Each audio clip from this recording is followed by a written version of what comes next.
third episode of Eagle Winners. I'm Harper Lucas, and today I have the pleasure of sitting next to QB1 Jonny Evanchick, who's made it to our set. Our first question I'm going to bring up, I saw an article last week by Cleveland.com. They said when you came here as a seventh grader, you said you wanted to hear your name on the PA system saying Jonny Evanchick, starter of the Eagles varsity football team. Jonny, so with that question and kind of what the Cleveland.com article said, describe to me your journey to get here to St. Edward High School. Yeah, man, the journey's been great. It's been a blessing. There's always been some up and downs. Obviously an injury last year.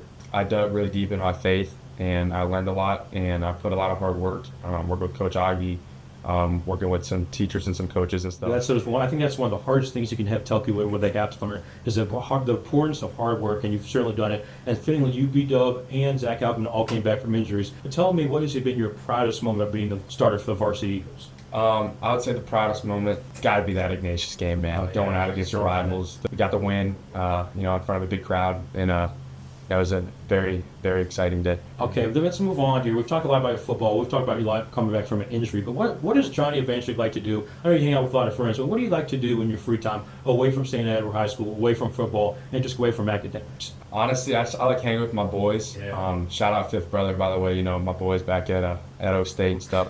All right, so now let's move on to the last and final question. Obviously, you talk about a lot. You have to thank God, Jesus Christ. But is there anyone else at school or just family or friends that you would like to thank for where you are today? Yeah, obviously I want to thank my parents. My mom and dad always helping me out.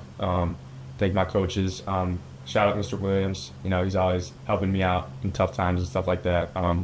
Then shout out my boys and stuff. They always be hyping me up, teaching me new things, and all right, ladies and gentlemen, that is our third episode of Eagle Winners. Jonny Evanchick, thank you for coming. Best of wishes for the rest of the season. We will have another episode here in the next couple of weeks. Thank you for watching. This is Harper Lucas, President of the Sports Broadcasting Club, signing off.